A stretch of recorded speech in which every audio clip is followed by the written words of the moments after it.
morning, or depending when you're watching this, good afternoon, good evening, or good night. My name's Ross, and as always told, out of Voice of Radio.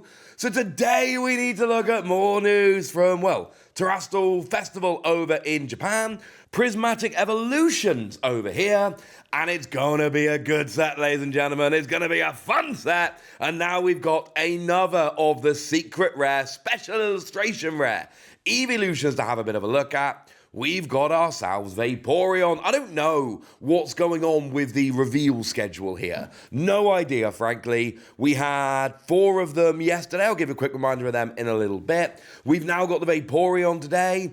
I don't really know what the cadence is. They weren't revealed on the Japanese website this morning, like I predicted they might have been. We're a little bit all over the place. But you know what? I am totally okay with this because we've got a new special illustration rare. We've got ourselves a Vaporeon, and I think this is gonna be a very, very fun one indeed.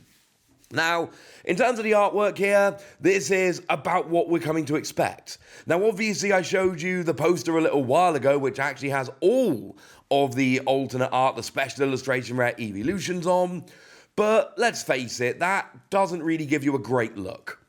I mean, I showed it to you, it was amazing. Like, being able to see it was great, but it wasn't like we could really see everything on there. We could get a flavour of them, very little else. But now that we're starting to see these, and we've seen 5 out of 9 now that we're starting to see these properly and nice high quality images, you're seeing a little bit of a trend. Like, let's put Vaporeon next to Glaceon, the other of the water evolutions, at least in the TCG, and you'll notice they're very similar styles of cards.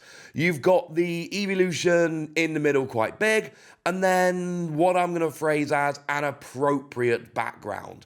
Glaceon's got a whole bunch of ice crystals and all of that, whereas Vaporeon looks like it's floating in a little tub of water with some bubbles around it. Makes perfect sense to me. They're not done by the same artist, they've all got different artists going on, and I really like the style of these. And I don't think for a second I'm going to be the only one that's on this beat. I do believe that a lot of people are going to be on my side here, and I think this is just going to prove to be a ridiculous set.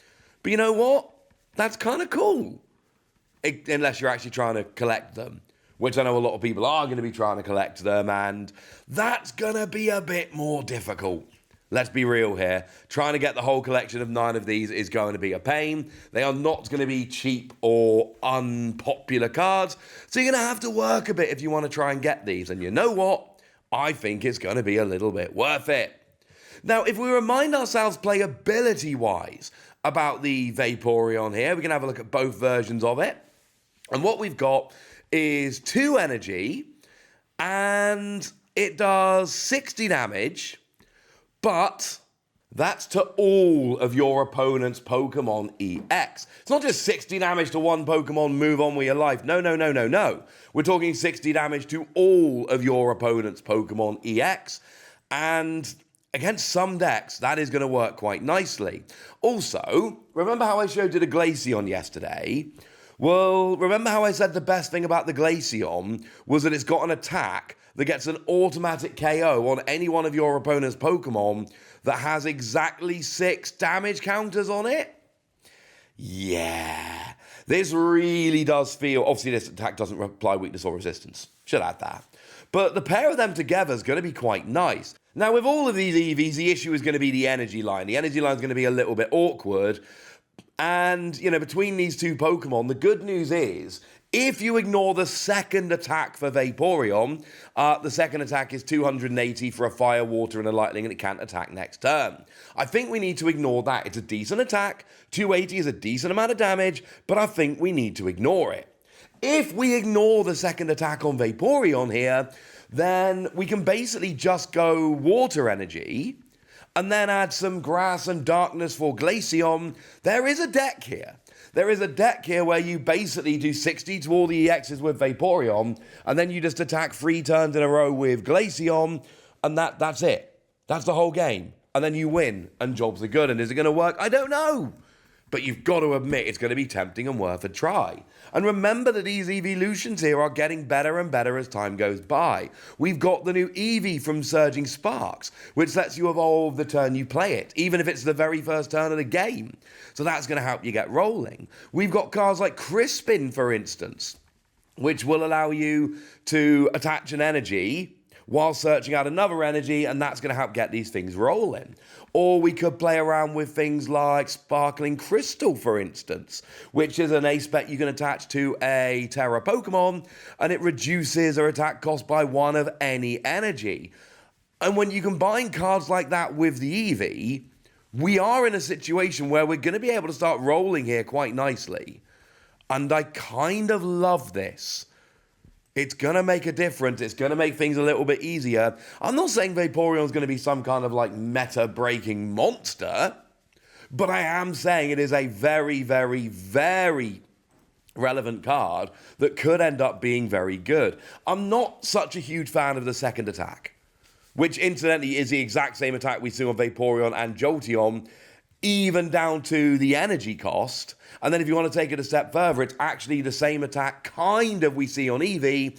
Eevee's the same attack cost. It is, of course, 1 energy for each of the Gen 1 Eevees, but Eevee does 200 rather than 280, but the other ones say you can't attack next turn, whereas Eevee can attack turn after turn, but it only does 200, which isn't that relevant a damage.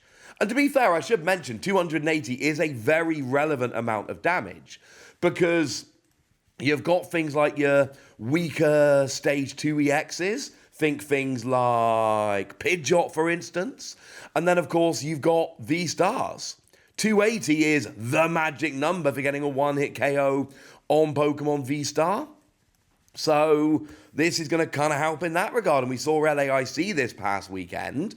The final was just a mirror match of Regidrago. Being able to get a one-hit KO on Regidrago seems good.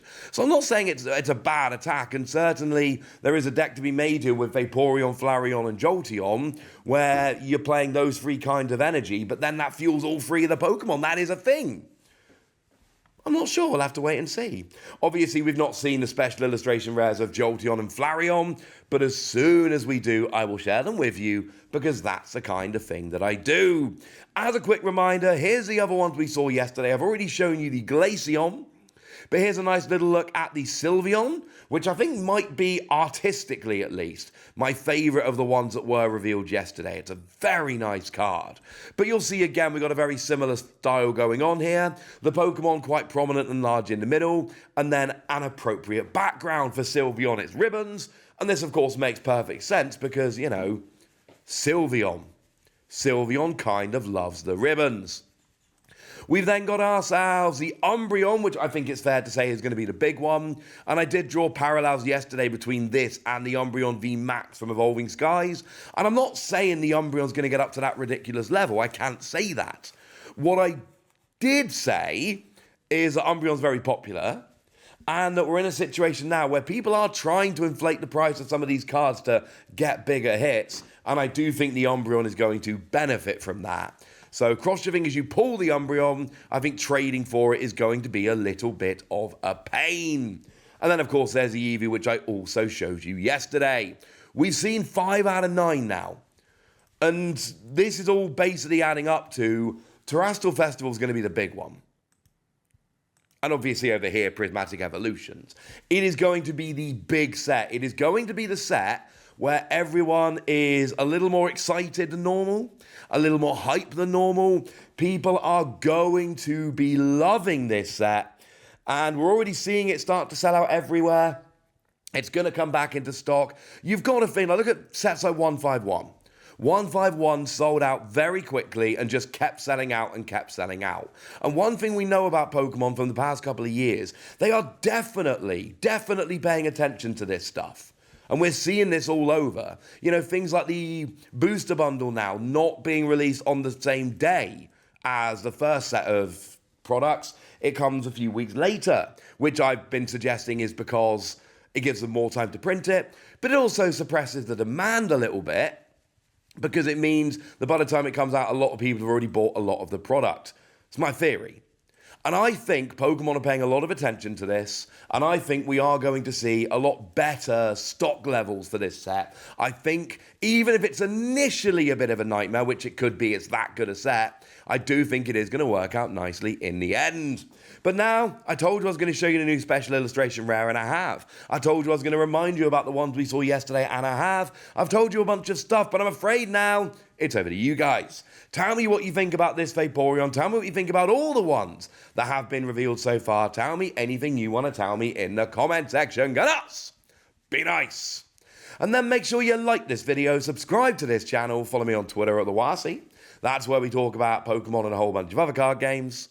And please do consider checking out patreon.com/PTCG Radio, where you can support the channel, get some bonus podcasts and all kinds of fun things. But by far the most important thing as always, look after yourselves till next time, would ya? Thank you very much for watching. My name's Ross, and you've been watching PTCG Radio.